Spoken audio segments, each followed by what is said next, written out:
Éxtasis del renacido. Renaceremos contra nuestro deseo de estar solos. Estaremos desnudos, abrazados, confundidos, en un torbellino de caricias. Aún en medio de la desolación, viviremos. En el asfalto, resquebrajado, estallarán los geranios. En medio del abandono, en la muerte interior, exiliados del paraíso, resurgiremos en éxtasis. Aún entre las bombas, en el besánico huracán de estupidez, renaceremos, lúcidos y bondadosos. Murió nuestra esperanza, solo nos resta la vida.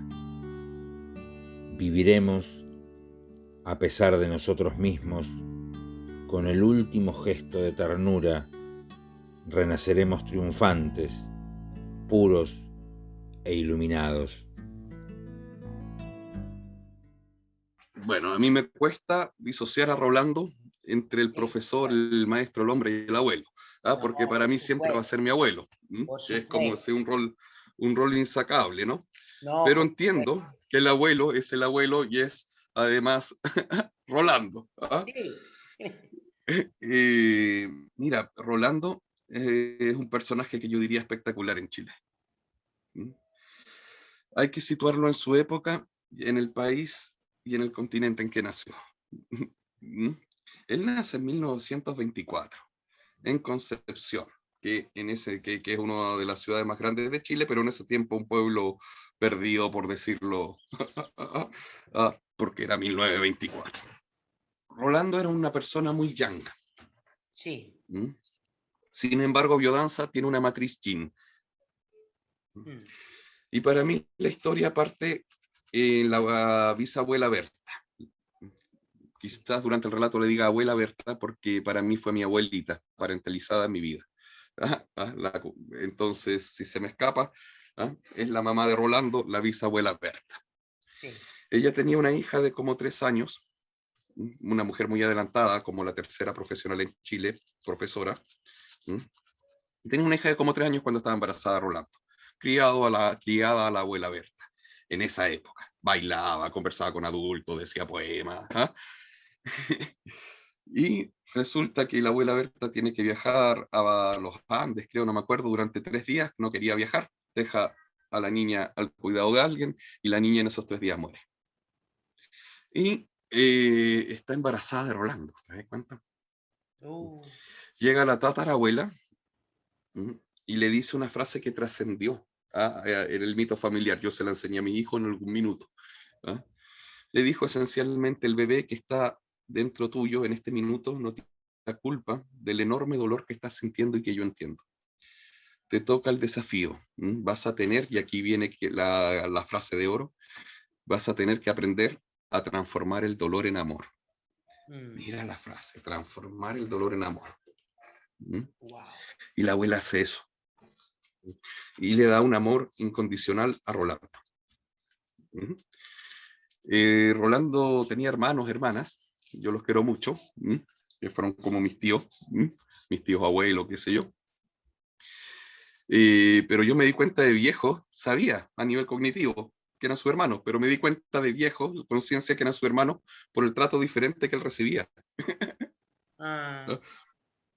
Entonces, si a alguien le compraban el traje de marinerito para las marchas escolares, a Rolando primero. ¿Quién iba a ver la película primero? Al cine, a Rolando. Y así. La famosa historia que contamos en la escuela siempre, que cuando lo echan del colegio la abuela reta al director. Entonces recibe desde ese dolor un amor muy particular. Crece, su primer trabajo es profesor normalista, etcétera. Pero lo loco es que después se repite la tragedia familiar con Rolando mismo. Y cuando Rolando tenía a mi mamá, Cecilia, tenía un hijito más chiquitito, Alejandrito, que murió ahogado en un pozo. ¿Por qué digo estos puntos? Que quizás mucha gente no conozca. En el funeral de Rolando llegó un señor de mucha edad. Sí. Y yo obviamente lo fui a atender apenas lo vi, ¿no? Le di cafecito, que se siente, qué sé yo. Y le pregunté quién es. Y él me contó que era un amigo de Rolando en la infancia.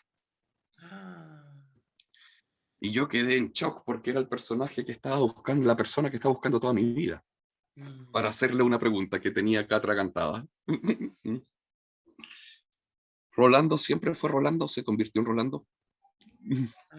wow.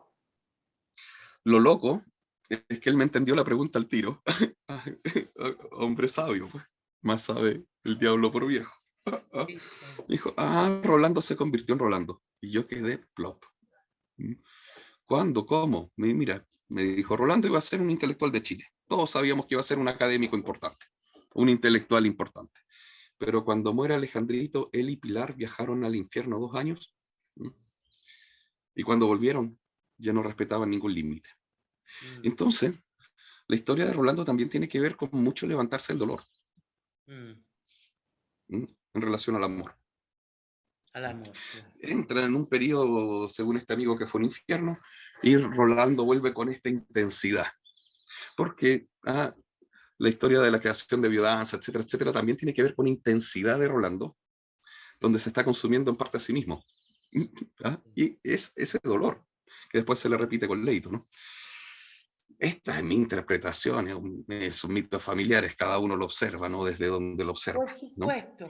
Pero curiosamente, la teoría de esto no es una biografía, no es la verdad, ¿no? Ni mucho menos. No, obvio. Pero si tú te das cuenta, la teoría de Rolando termina con el inconsciente luminoso, la capacidad de transformar el dolor en amor, la grandeza de la humanidad, la fresa que escuchó en el útero. Él cerró el ciclo con el lado espiritual. Entonces, después me tocó vivir a mí también esa etapa tan difícil de Rolando cuando murió su hijo Leonardo en el año 82 en San Pablo, que fue muy fuerte, muy triste, y después ahí nos separamos un poco. Nosotros nos vimos en Argentina, era como difícil seguir, ¿no? Y él quedó en Brasil, fue un punto de inflexión fuerte. En su vida, ¿no? Porque, bueno, creo que no hay peor experiencia que esa. Y después yo lo que sí sentí en Rolando siempre es una gran desesperación por haber podido ser un mejor padre, pero un padre más presente, pero y no podía porque no tenía los hijos un poco en Chile, un poco en Argentina, un poco en Brasil, y no podía ganar el dinero necesario para hacer eso, ¿no? Entonces, de hecho, no pudo venir al casamiento de Verónica porque tenía que trabajar. Entonces, fue una época de mucho sacrificio para desarrollar la vida, para implantar la biodanza, de mucho trabajo, de muchos buses toda la noche en Brasil, y que después algunas personas recordarán en Europa los aviones y el éxito, y clase de 200 personas, y es bueno que sepan que no fue siempre así, ¿no es cierto? Es decir, que realmente el trabajo de Orlando era pulmón de él y de todos aquellos que lo apoyaron, ¿no? Mucha gente. No solo de él, sino que de todos nosotros que en Argentina, yo cuento en mi entrevista, que estábamos en tiempos militares y que más de 5 personas en una esquina no nos podíamos juntar y que nos pedían que nos metiéramos en la sala para que no nos vieran, porque no estaba permitido juntarse.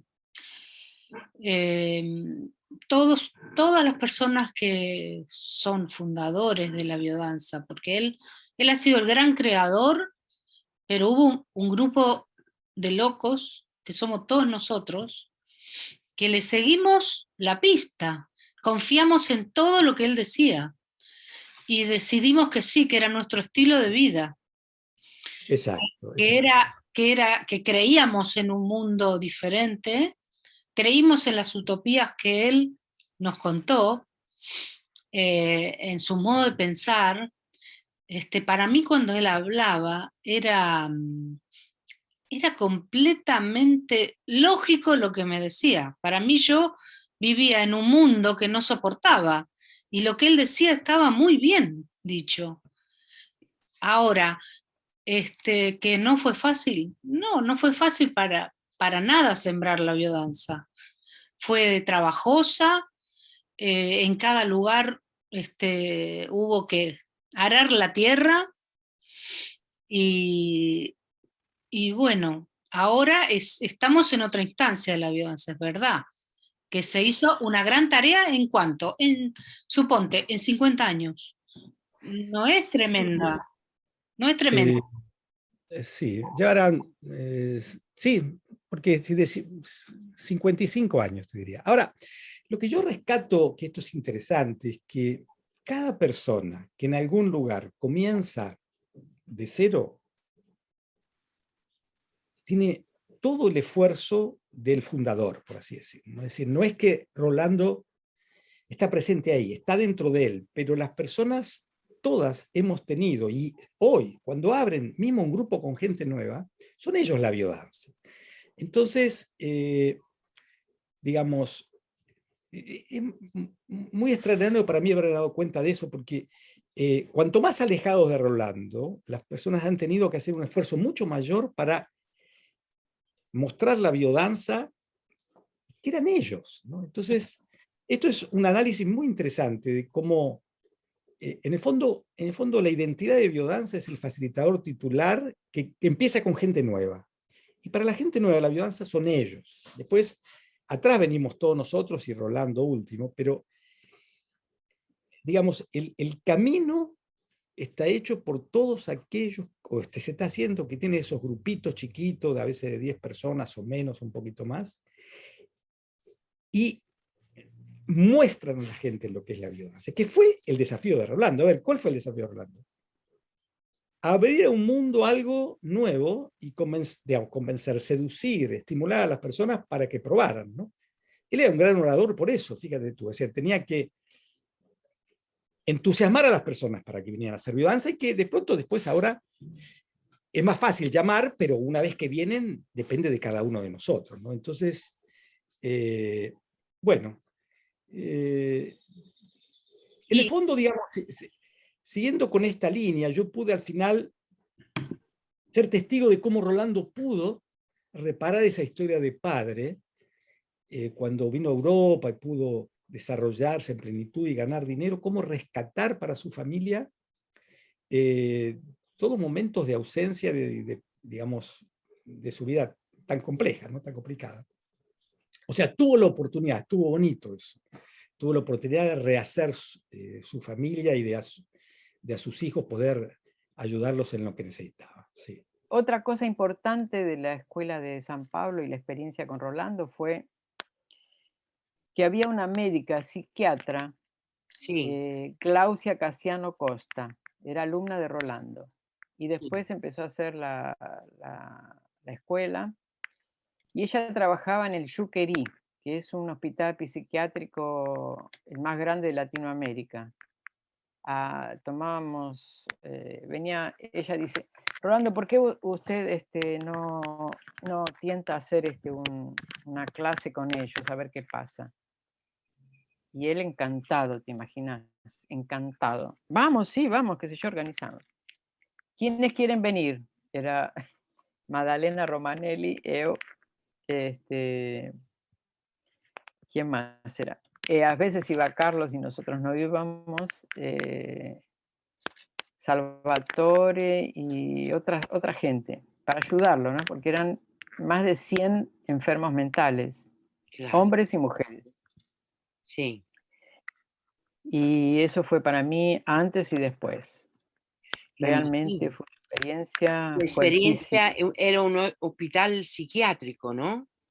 El más grande de Latinoamérica, era gigantesco. Mira, para que tengas una idea, salíamos a las 5 de la mañana con un taxi hasta la Estación Daluz. De la Estación Daluz, que era el tren, era un tren pequeño de trocha angosta, como se dice. Sí, Viajamos sí, eran 1 hora, 2 estos horas. viejos trenes que van como en la provincia, claro. Un calor, muchas veces parados íbamos, Sí. muchas veces. Llegábamos muertos a las 10 de la mañana.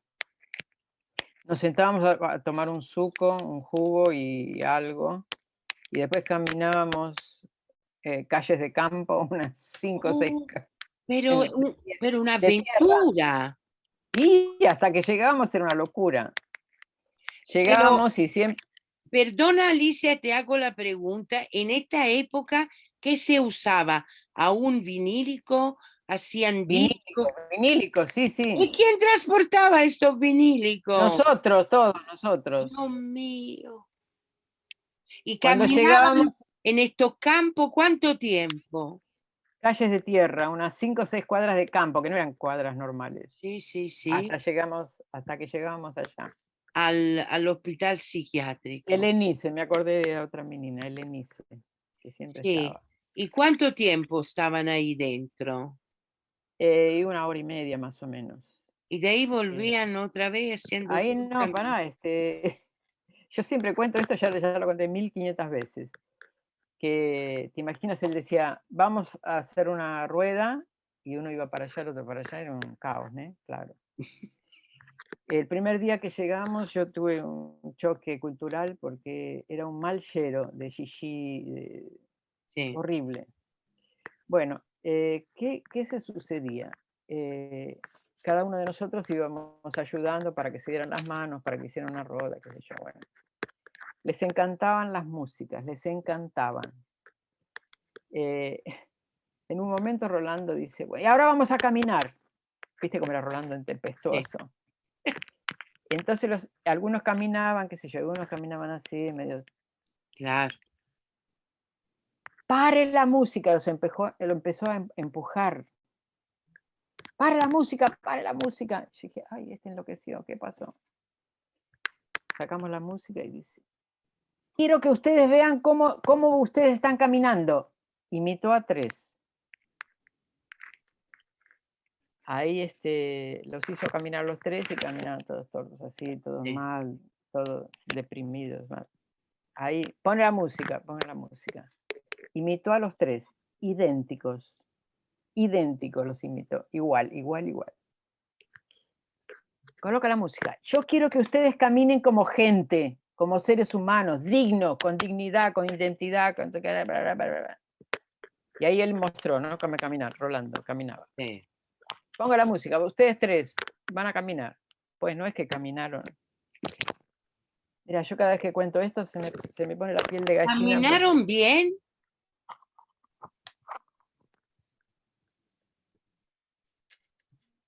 Fuertísimo, fue fuertísimo. Y así tantas cosas. A la semana, a los 15 días íbamos y ya estaban muchos con el uniforme limpísimos. Algunas de las chicas alguien le dio un batón. Exacto, un labial. Lápiz de labio, se Lápiz pintaban los de labios y se pintaban acá. Se pintaban acá de vermelho. Ay, mi A amor. los otros 15 días tenían cintitas coloridas, se pintaban, se arrumaban. Oh. Y esta chica, que era la psiquiatra, que los acompañaba, hacía todo un acompañamiento psicomotor, psíquico, etcétera, de medicamentos. Sí. Ella decía que tenían unos avances increíbles. Maravilloso lo que estáis contando. ¿Cuánto duró esto de ir en este lugar? Y duró algunos años. Siempre con Rolando. Sí, Rolando siempre iba y después iban cambiando, ¿no? Iban Sí, claro. otras personas a ayudar. Pero Rolando siempre yendo. Sí, sí.